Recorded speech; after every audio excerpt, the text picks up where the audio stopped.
بسم اللہ الرحمن الرحیم۔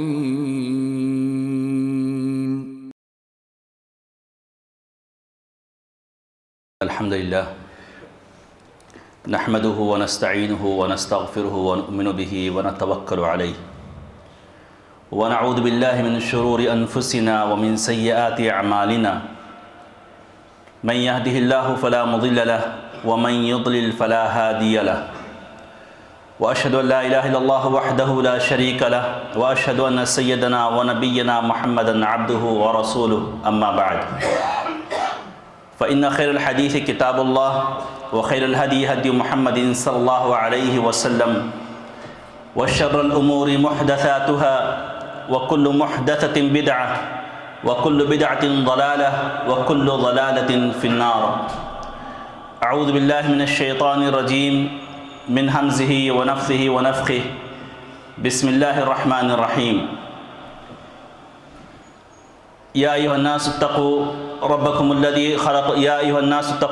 الذي خلقكم من نفس واحدة وخلق منها زوجها وبث منهما رجالا كثيرا ونساء واتقوا الله الذي تساءلون به والأرحام إن الله كان عليكم رقيبا. يا أيها الذين آمنوا اتقوا الله حق تقاته ولا تموتن إلا وأنتم مسلمون. يا أيها الذين آمنوا اتقوا الله وقولوا قولا سديدا يصلح لكم أعمالكم ويغفر لكم ذنوبكم ومن يطع الله ورسوله فقد فاز فوزا عظيما. وقال الله عز وجل في موضع آخر في كتابه المجيد وإذا أذقنا الناس رحمة فرحوا بها وإن تصبهم سيئة بما قدمت أيديهم إذا هم يقنطون. وعن ابن مسعود رضي الله عنه قال قال رسول الله صلى الله عليه وسلم من الكبائر الإشراك بالله والأمن من مكر الله والقنوط من رحمة الله. معزز حاضرین، محترم بزرگوں، دوستوں، نوجوان ساتھیوں، پردہ نشی مائیں اور بہنیں، سب سے پہلے تمام طرح کی تعریف، حمد و ثنا، بڑائی اور کبریائی اللہ رب العزت کے لیے لائق اور زیبا ہے، جو سارے جہان کا خالق و مالک ہے، جو اپنی ذات میں، اپنی صفات میں، اپنے ناموں میں یکتا ہے، بے مثال ہے، اس کا کوئی ساجی اور شریک نہیں، جس نے اس انسانیت کی رشد و ہدایت کے لیے گاہے بگاہے یکے بعد دیگر انبیاء اور رسول بھیجے. چنانچہ درود و سلام ہو تمام انبیاء اور رسول پر، بالخصوص ہمارے آخری نبی احمد مجتبیٰ محمد مصطفیٰ صلی اللہ علیہ وسلم پر، جنہیں اللہ رب العزت نے اس امت کا ہادی، قائد اور رہنما بنا کر مبعوث فرمایا، اور انہوں نے پوری امانت داری کے ساتھ، پوری دیانت داری کے ساتھ اللہ رب العزت کے پیغام کو اس انسانیت تک پہنچایا. حاضرین کرام، خطبہ مسنونہ کے بعد میں نے آپ کے سامنے ایک آیت کی تلاوت کی، جس میں اللہ رب العزت انسان کی ایک کمزوری کی طرف اشارہ کرتے ہوئے کہہ رہا ہے کہ وَإِذَا أَذَقْنَا النَّاسَ رَحْمَةً فَرِحُوا بِهَا. جب ہم انسانوں کو نعمت عطا کرتے ہیں، جب اس کی زندگی خوشی، فرحت و شادمانی میں گزر رہی ہوتی ہے، تو وہ مست مولا رہتا ہے اور اپنی زندگی گزارتا رہتا ہے. وَإِن تُصِبْهُمْ سَيِّئَةٌ بِمَا قَدَّمَتْ أَيْدِيهِمْ. لیکن اگر اپنے کرتوتوں کی وجہ سے، اپنے کارناموں کی وجہ سے اس کو تکلیف پہنچتی ہے، اس کو مصیبت لاحق ہوتی ہے، اس کو پریشانی لاحق ہوتی ہے، اِذَا هُمْ يَقْنَطُونَ، تو اپنے رب کی رحمت سے وہ مایوس نظر آتا ہے. حاضرین کرام، انسان کی زندگی اور اس میں ہونے والے نشیب و فراز، اتار چڑھاؤ، یہ اس کی زندگی کا حصہ ہے. پوری زندگی میں حالات یکساں رہے، ہمیشہ بہتری چلتی رہے، ہمیشہ ناز و نعمت میں زندگی اس کی گزرتی رہے، ہمیشہ ہر طرف چہار جانب سے فرحت و شادمانی کا سایہ رہے، بہتر ہی بہتر ہو، دن اچھے ہی اچھے جا رہے ہوں، یہ ممکن نہیں. اس لیے کہ اتار چڑھاؤ انسانی زندگی کا حصہ ہے۔ کبھی حالات اچھے بھی ہوتے ہیں، کبھی حالات برے بھی ہوتے ہیں، کبھی ہمارے مزاج کے مطابق ہوتے ہیں، کبھی ہمارے مزاج کے مطابق نہیں ہوتے۔ کبھی ایسی چیزیں ہمارے سامنے ہوتی ہیں جس کو ہم دیکھنا چاہتے ہیں، ہم سننا چاہتے ہیں، ہم اس کا سامنا کرنا چاہتے ہیں، اور کبھی ایسی بھی چیزیں ہوتی ہیں ہمارے ساتھ ہماری زندگی میں جس کو ہم دیکھنا نہیں چاہتے، جس کو ہم سننا نہیں چاہتے، جس کا ہم سامنا نہیں کرنا چاہتے۔ ایسی بھی چیزیں ہماری زندگی میں ہوتی ہیں، لیکن جب ایسی چیزیں واقع ہوتی ہیں جو ہمارے مزاج کے مطابق نہیں، ہماری مرضی کے مطابق نہیں، ایک طرح کی پریشانی ہوتی ہے، مصیبت ہوتی ہے، آفت ہوتی ہے، تو پھر ایسے وقت میں ایک مومن کا وطیرہ اور طریقہ کیا ہونا چاہیے کہ جب حالات ہمارے موافق نہیں ہو، ہر طرف سے اندھیرا ہی اندھیرا ہو، ہر طرف سے پریشانی ہو، راستہ دکھائی نہیں دے رہا ہے، تو پھر ایسی صورت میں ہمارا طریقہ، ہمارا وطیرہ، ہمارا طرز عمل کیا ہونا چاہیے؟ ایک بحیثیت مومن، بحیثیت مسلم، ایسے حالات میں ہمارا طرز عمل کیا ہونا چاہیے؟ امید کی ایک کرن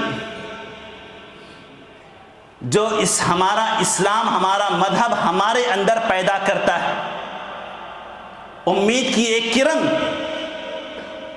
جس پر ہمارا رب اور ہمارے رسول نبی کریم صلی اللہ علیہ وسلم نے اس امت کی تربیت کی ہے، ایسے حالات میں اپنی امیدوں کا سہارا اور اپنی پریشانی، اپنا مشکل کشا، اپنا حاجت روا، اپنی ساری ضرورتیں، اپنی ساری آرزویں، اپنی ساری تمنائیں صرف اور صرف رب العالمین سے مربوط کرنا چاہیے۔ لیکن ہوتا کیا ہے،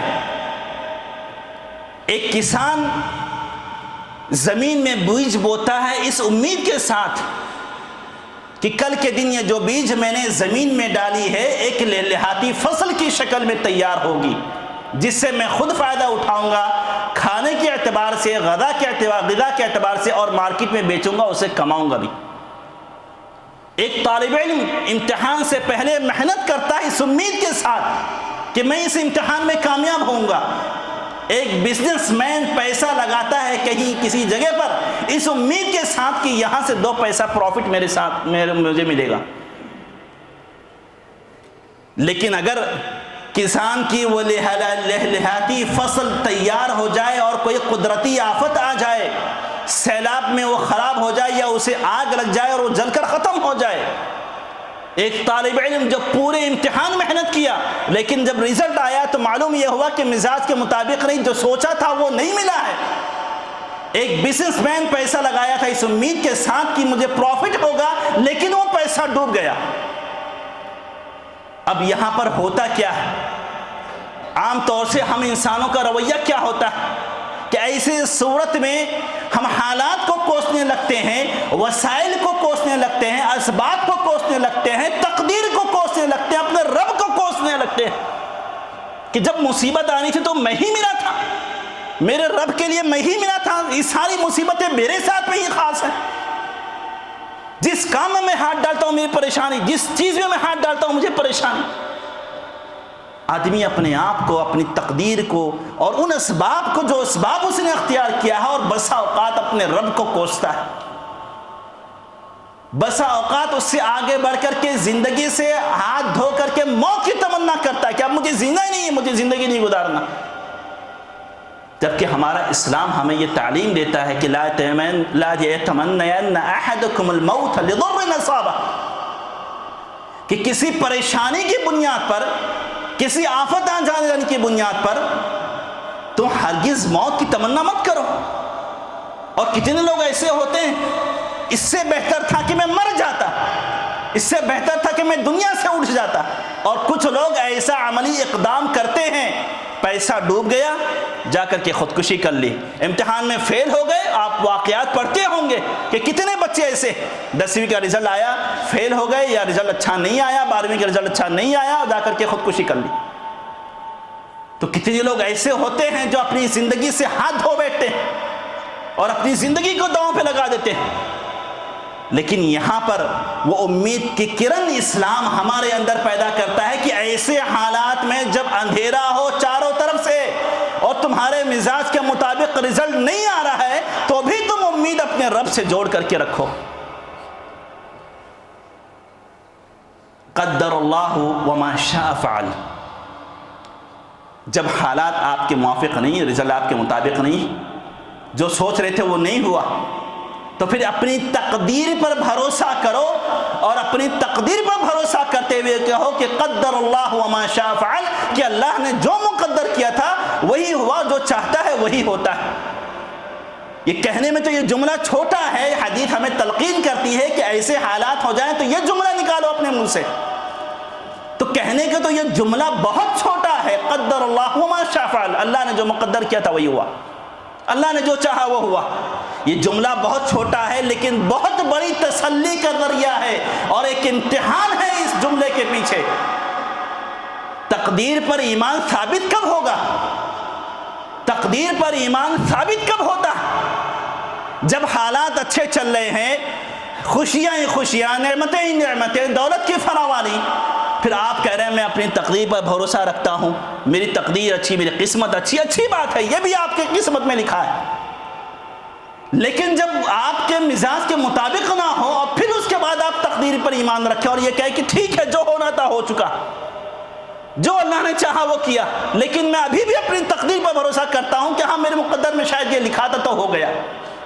1 مرتبہ، 2 مرتبہ، 4 مرتبہ، 10 مرتبہ، ہاں شاید میرے مقدر میں نہیں لکھا تو نہیں ہوا. تب تقدیر پر ایمان ثابت ہوتا ہے.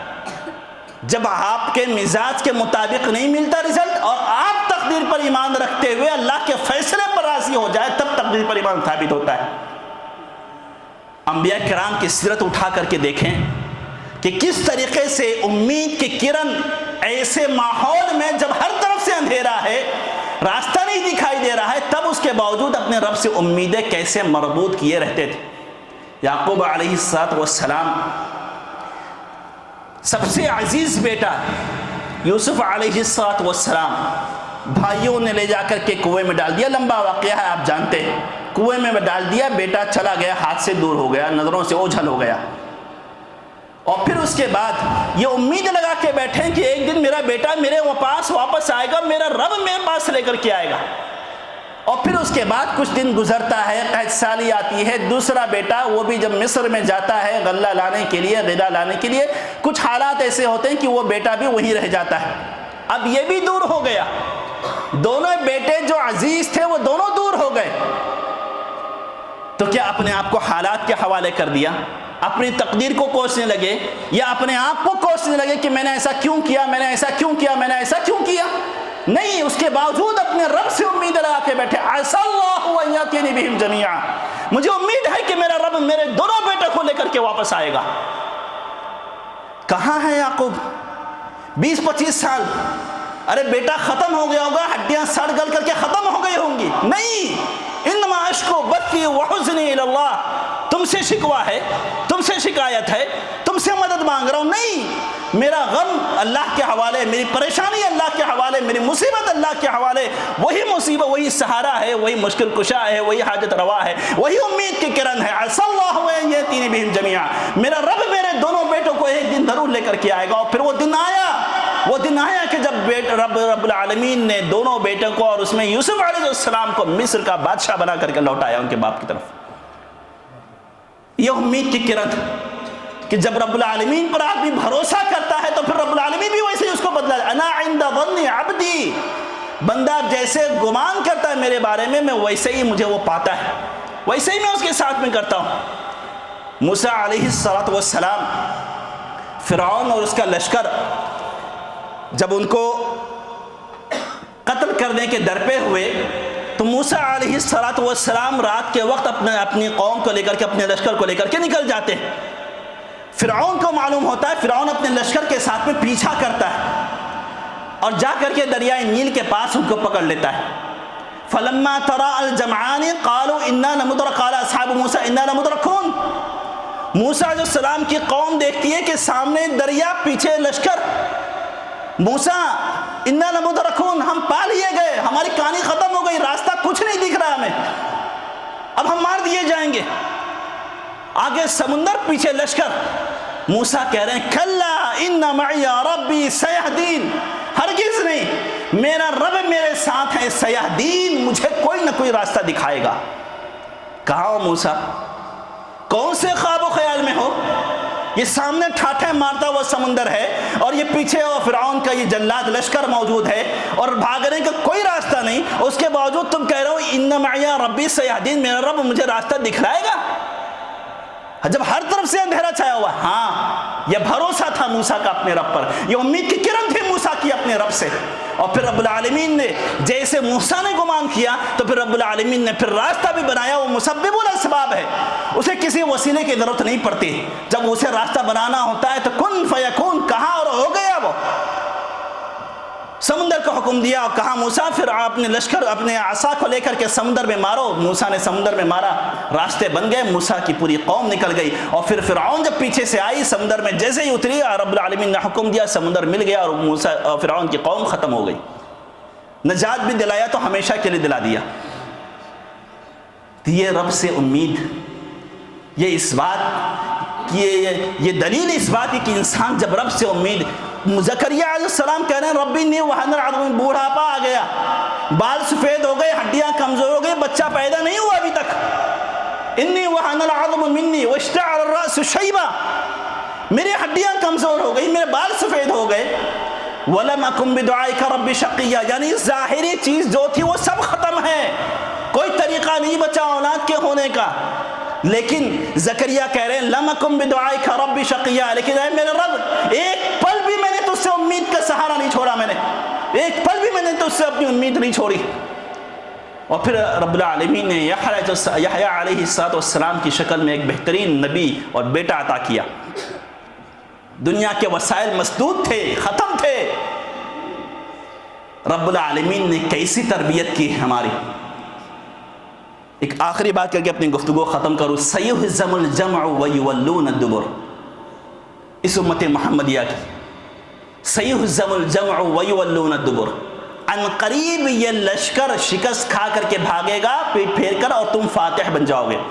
یہ آیت کب نازل ہوئی؟ یہ آیت اس وقت نازل ہوئی جب مسلمان حد درجہ کمزور تھے، مکہ میں پریشان تھے، ستائے جا رہے تھے، مجبور تھے، بے بس تھے، لاچار تھے، مقہور تھے، اور رب العالمین تسلی دیتے ہوئے کہہ رہا ہے سیہزم الجمع ویولون الدبر، یہ لشکر یہ جو تم کو ستا رہے ہیں یہ ایک دن یہ مفتوح ہوں گے، تم فاتح ہو گئے، یہ مغلوب ہو گئے، تم غالب ہو گئے۔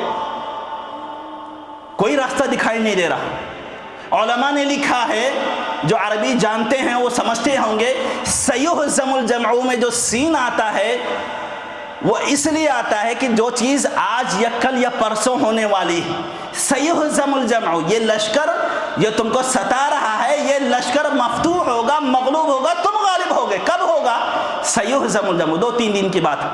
عام طور سے ایسے ہی ہوتا ہے، سین کا جو لفظ آتا ہے وہ ہوتا ہے کہ بعد اب ہونے والی یہ چیز ہے، تو سیہزم الجمع ویولون الدبر، تو اب ان قریب ہونے والا ہے۔ لیکن علماء نے لکھا ہے کہ یہ واقعہ ہونے میں اور اس آیت کے نازل ہونے میں 7 سال کا عرصہ لگا، 7 سال کا عرصہ لگا، اور 7 سال تک رب العالمین نے بندوں کو امید پر رکھا۔ کب ہوا یہ واقعہ؟ کہ جب یہ لشکر پیٹ پھیر کر بھاگا، یہ بدر کے موقع پر ہوا۔ مکہ میں اس طرح ستائے جا رہے ہیں کہ ہر طرف سے راستہ مسدود ہے، اور رب العالمین تسلی دے رہا ہے کہ بس ان قریب ہونے والا ہے، تم فاتح ہونے والے ہو۔ کب ہوا یہ واقعہ؟ 7 سال کے بعد، یعنی 7 سال تک اللہ رب العزت نے بندوں کی تربیت اس بات پر کی ہے کہ اپنے رب سے امیدیں جوڑو، اپنے رب کو جو ہے سہارا بناؤ، اور اپنے رب سے ساری امیدیں اور سارے آس اپنے رب سے لگاؤ۔ اور جب تم اپنے رب سے امیدیں لگاؤ گے تو پھر تمہارے لیے وہ راستہ بناتا ہے جہاں تم سوچ بھی نہیں سکتے۔ وَمَن يَتَّقِ اللَّهَ يَجْعَلْ لَهُ مَخْرَجًا وَيَرْزُقْهُ مِنْ حَيْثُ لَا يَحْتَسِبُ، جو رب العالمین سے ڈرتا ہے، اس سے امید لگاتا ہے، اس پر بھروسہ کرتا ہے، يَجْعَلْ لَهُ مَخْرَجًا، ایسی جگہ سے راستہ بناتا ہے جہاں سے وہ کبھی سوچ بھی نہیں سکتا ہے۔ تو میرے بھائی، پریشانی زندگی کا حصہ ہے، مصیبت زندگی کا حصہ ہے۔ آپ یہ سوچتے ہیں سب کچھ اچھا چلتا رہے ہماری دنیا میں، ہماری زندگی میں، تو نہیں ہونے والا یہ۔ لیکن جب پریشانی آئے تو وہاں پر گھبرانا نہیں چاہیے، اپنے آپ کو حالات کے حوالے نہیں کر دینا چاہیے، ہاتھ پاؤں ٹھنڈے نہیں پڑ جانا چاہیے۔ امید کی کرن اپنے رب سے جوڑے رہیے، یہ امید کی کرن آپ کو مصیبتوں میں سہارا فراہم کرے گی، آپ کو پریشانیوں میں حوصلہ دے گی، جذبہ دے گی، قوت دے گی، طاقت دے گی آپ کو کہ آپ امید کی کرن اپنے رب سے جوڑے رہیے، اور امید کے تعلق آپ کبھی بھی امید اپنے رب سے تعلق مت توڑیے۔ حالات کیسے بھی ہوں، کتنے بھی برے ہوں، ہر طرف سے اندھیرا ہو، لیکن اپنے رب سے امید جوڑے رکھیے۔ پھر راستہ کیسے بنتا ہے؟ ایک آخری بات کر کے اپنی گفتگو ختم کروں۔ غزوہ خندق کے موقع پر نبی کریم صلی اللہ علیہ وسلم چاروں طرف سے سارے کفار مل کر کے مدینہ پر حملہ کیے کہ اب کی بار مسلمانوں کا صفایا کر دینا ہے۔ قریش، یہود اور جتنے آس پاس کے علاقے تھے، حتیٰ کہ بنو قریظہ وہ قبیلہ تھا کہ جس سے نبی کریم صلی اللہ علیہ وسلم نے معاہدہ کر رکھا تھا کہ اگر کوئی ہم پر حملہ کرے گا تو تم ہمارا ساتھ دو گے، اور وہ بھی ساتھ چھوڑ کے بھاگ گئے۔ اب اس کے بعد کرے تو کیا کرے؟ ہر طرف سے پریشانی۔ اسباب کیسے تھے، حالات کیسے تھے، آپ اندازہ لگائیں کہ ایک تو سخت ٹھنڈی جو برداشت کے قابل نہیں ہے، ہماری طرح گرم کپڑے اویلیبل نہیں تھے اس ٹائم، غریبی تھی، محتاجی تھی، فقیری تھی، ایسا نہیں تھے کہ گرم کپڑے اویلیبل تھے۔ اب سخت ٹھنڈی کا عالم، پھر اس کے بعد قحط سالی، کھانے کو 2 وقت کی روٹی نہیں مل رہی، اسلحہ کی کمی، حالات وسائل ہر طرف سے مسدود تھے۔ جن کے اوپر امیدیں تھیں، جن سے سہارا تھا، جن سے وعدہ کیا گیا تھا، وہ بھی ساتھ چھوڑ کے بھاگ گئے تھے۔ تو کیا نبی کریم صلی اللہ علیہ وسلم گھبرا گئے، پریشان ہو گئے اور ہاتھ پاؤں ٹھنڈے پڑ گئے؟ نہیں، بلایا، مشورہ کیا۔ سلمان فارسی نے مشورہ دیا کہ اللہ کے رسول، ہم نے آس پاس خندق کھود لیتے ہیں۔ حالات سے ٹکرانا اور حالات کا مقابلہ کرنا چاہیے، ایک مومن کی زندگی اسی طریقے سے ہوتی ہے۔ مشورہ کیا، سلمان فارسی نے مشورہ دیا کہ مدینہ کے ارد گرد ہم خندق کھود لیتے ہیں، اور مدینہ کے ارد گرد خندق کھود لی گئی۔ اب ہر طرف سے حالات خراب ہیں، لیکن اس کے باوجود رب سے امید جڑی ہوئی ہے۔ اور پھر رب العالمین نے جب یہ دیکھا کہ رب کی ذات پر اتنا بھروسہ ہے، تو پھر آسمانوں سے لشکر اترتا ہے، اور پھر اس کے بعد وہ چاروں طرف سے جو لوگ گھیرے ہوئے تھے، پھر ایسی تیز و تند ہوائیں چلی کہ پھر رب العالمین نے ان کے خیمے اکھاڑ کے پھینک دیے، اور سب کے سب رات ہوتے ہوتے صبح ہوتے تھے، سب بھاگ گئے۔ کہنے کا مطلب یہ ہے کہ حالات جب خراب ہو جائیں تو اپنے آپ کو حالات کے حوالے نہیں کرنا چاہیے، راستے نکالنے کی کوشش کرنا چاہیے۔ جب امید کی کرن اور شمع دل میں جلتی رہے گی تو پھر انسان راستے نکالنے کی کوشش کرے گا، لیکن جب مایوس ہو جائے گا، جب پریشان ہو جائے گا اور اپنے آپ کو حالات کے حوالے کر دے گا، تو پھر یقین جانے کہ اور پریشانی پہ پریشانی آئے گی۔ بہرحال اللہ رب سے دعا ہے کہ اللہ رب العزت ہمیں اسلام کی تعلیمات کے مطابق زندگی گزارنے کی توفیق عطا فرمائے۔ اللہ رب العزت ہمیں توفیق دے کہ جس طریقے سے رب کی ذات پر بھروسہ رکھنا ہے، جس طرح سے اس کی ذات پر توکل رکھنا ہے، جس طریقے سے ہمیں اپنی امیدوں کو اس سے مربوط رکھنا ہے، اللہ تعالی ہمیں توفیق دے کہ ہم اپنے پریشانیوں کو، اپنی تکلیفوں کو، اپنی تمام چیزوں کو ہم اپنے رب سے مربوط رکھیں اور اسی کی ذات پر بھروسہ کریں۔ اقول قولی ھذا واستغفر اللہ لی ولکم ولسائر المسلمین من کل ذنب فاستغفروہ انہ هو الغفور الرحیم۔